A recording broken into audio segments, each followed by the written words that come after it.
درباره نقش روسیه در این واقعه ها چی میگوید و در آینده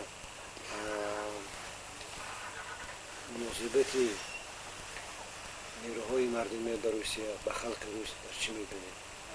و چگونه تصور میکنید؟ از سوال شما با یادم حادثه های قرآن تپه آمد. من فقط یک حادثه را در آنجا یادآور میشم که توسط بعضی از دشمنای ملت، یکی از جلاد ملت که سنگک سفروف است، با اداره مرکزی ولایت قرآن تپه داخل شد و در آنجا میتینگ تشکیل کردند و با همین راه اونها مرکز ولایت را ضبط کردند و مردم از این چیز آگاه شده، اونها را بار دیگر از اونجا راندند و کاملا شهر قرآن تپه را تا کلین آباد از دشمن ها تازه کردند، از تجاوز کردند. و شب همون روزی که این فیروزی به وجود آمده بود، همون شب چکلی که ما به واسطه اونجا اشتراک داشتیم، همراهی میرکولوف که همون پال که قرآن تپه را سرداری میکرد صحبت داشتیم و میرکولوف پیش ما گفت که ما در حقیقت زود درک نکردیم که کی خوب است و کی گنده. ما تا امروز گمان میکردیم که شما آدم هایی هستی که مثلا ضد مردمی هستی و شما بد اخلاق هستی و امروز معلوم شد که سنگک سفروف بد اخلاق بوده است و مثلا کمونیستایی که از طرف کلاب هجوم کردن اونها بد اخلاق بودن و با این سخنهای زیبای خود ما را مفتون خودش ساخت و اون پستهایی که در اطراف همون راه های پالک داشتیم اونها را شبانه گرفتیم، بعضی پاسبان ها ماندیم خلاص تا اینکه کودک های اونها و زن ها و اهل عائله اونها که در نزدیکی همون پالک بودن تشویش نباشن. ما به این مناسبت اونجا را خالی کردیم. شب چون همون دشمن های اشدی که در خانه های همین افسرهای روس ها پنهان شده بودن، شبانه برآمدن و 4 تانک و چند بی‌تیر و BMP تا 7 عدد گرفتن. ساعت 3 شب گویا که اینها را دزدیده باشن برآمده رفتن و صبح همون روز ما به دیویزیون 231 خبر دادیم در این رابطه به اشرف و آنها گفتن که ما مسئله را حل میکنیم و باز چند تانک دیگه BMP و بی‌تیر دیگه از قفا اینها روان کردن و در کلین آباد اینها با دیگر ملاقات کردن. یک جایه همین مقدار تکنیکا با بالای مردم هجوم آورد و مردم را چندی کشتن و پراکنده کردن. با همین سببگار اساسی دخول مثلا سنگک سفروف در ولایت قرآن تپه همین تانک ها و زیرپوش های میرکولوف بودن. من در اینجا نمیگم که مثلا ارتش روسیه یا که افسران روسیه این چیزا نمیگم، بلکه میتونم بگم که میرکولوف. یعنی این یک مثال بود و ما صدها از این مثال ها داریم که به واسطه برای این مصیبت های بالای مردم تاجیکستان به وقوع پیوست عسکران و افسران روسی اشتراک داشتن. ما چند نفری از افسران روسی را اسیر گرفته بودیم که تازه از یادم رفت که از کدام کشور باشه، از اون کشور روسیه آوردن و اونها را فریب داده بودن. وقتی دستگیرشون کردن فریب داده بودن که شما را برای چی جمع‌آوری کارتوشکا میبریم و فلان منطقه و راسته که اونها را آوردن اینجا فرو آوردن. این بیچاره گرفته و دستی ما 5 نفر اونها بودن که ما اونها را خوب که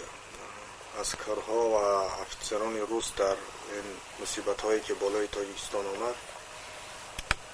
ما پیشکی همه را میتونیم بگیم که ما در اینجا خود مثلا روسیه را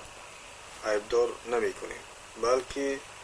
ارتش روسیه را میتونیم آشکارا عیبدار کنیم. چخیلی که در مثال میرکولوف با شما گفتم که آشکارا این کس اشتراک داشتن و افیسرهای اونها بسیار دستگیر شده بودن، در دست ما هم بودن. و این چنین یک چیز دیگه هم در یاد ما هست که ما 5 نفر از اون سالداتای روسی را دستگیر کرده بودیم. دستگیری اونها به علت اون بود که اونها از پولک میرکولوف گریخته بودن. وقتی دستگیر کردیم اونها را پیش ما آوردن، ما همراهش صحبت داشتیم و بسیار هم مهربانانه اونها را قبول کردیم، چون دیدیم که بیچاره ها مظلوم هستند و نمیفهمن. اونها گفتن که ما را فقط اونجا فریب کردن که شما را به دیگر منطقه روسیه برای جمعآوری کارتوشکا میبریم و ما را راستکی آوردن اینجا و اینجا ما را مجبور کردن که شما باید که به участке بودیانی هجوم بکنید و ما به این آماده شدیم، ولی سلاح ها را پرتافتیم و آمادیم تسلیم شما شدیم. هر چی که شما بخواهید ما اون کار میکنیم. و در حقیقت ما اونها را گرفتیم، سر لباس رو پوشاندیم. اونها سر برهنه بودن، در پایشون یگان چیزی نبود و اونها را ما سر لباس و پای افزار و دیگه چیز پوشاندیم و راه پولی هم دادیم و اونها را با واسطه پاییزد و خانه هاشون گسیل کردیم. و معلوم است که بغیر از مثلا دیویزیای 201 این چنین سرحدبانای روسی هم در مثلا قتل مردم تاجیکستان دست داشتن، اگرچند از طرف ایده از آنها کمک های شدن. کمک ها فقط برای آنکه آنها را از دریای پنج به طرف افغانستان اجازت گذشتن دادن و اگرچند این چیزها بود ولیکن حادثه دیگر از یاد ما نمیره که وقتی که مردم در هراس افتاده به خانه های این افسران پناه گرفته بودن، اونها را وقتی که آمدن هجوم کردن نیروهای کمونیستی از خانه هاشون برآوردن و تسلیم اینها کردن و در اینجا قتل عامی بسیار هم دهشتناک شد. از جمله کودک ها را هم کشتن، مستفیده ها را هم کشتن، هر کس که سلاح داشت و نداشت همه را از بین بردن و معلوم است که با نیروهای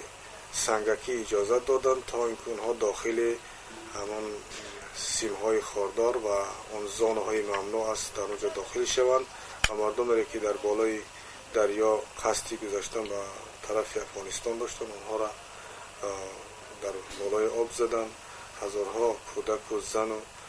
موسفیدها و جوان ها را اونجا به خاک و خون کشیدن که حتی بسیاری آدم هایی که در اون دهشت اشتراک داشتن خودشون میگن که آب پنج از خون مردم تاجیک سرخ شده بود. یعنی در این کارها دستی اونها بسیار بلند و بالا بود و اینچنین واقعی اخیری که در طویلدره به وقوع پیوست که تقریبا فکر میکنم که زیاده از 200-300 نفر از عسکرای روسی در اینجا اشتراک داشتن و اکثریت آنها دستگیر شدن، کشته شدن و اینها هم که حجت های آنها را به پیش ما آوردن و حجت های بعضی آنها را که تازه از حساب ارتش روسیه برای آنها شهادت نامه داده بودند و یک گروهی مخصوص ویژه هستند برای عملیات ویژه می رفتن، همچون دیسانت اونها کار میکردن، ولی اینها همه دستگیر شدن از طرف نیروهای ما و همه هلاک گردیدن و همه мисолҳои зиёде овардан мумкин аст, чи дар душанбе ва чи дар дигар минтақаҳо, ки аскарҳои русӣ дар ин гирӯдорҳое ки дар тоҷикистон шуд, дар ин ҷангҳое ки дар тоҷикистон ба вуқӯъ омад, аз ҷониби коммунистҳо тарафдорӣ мекарданд ва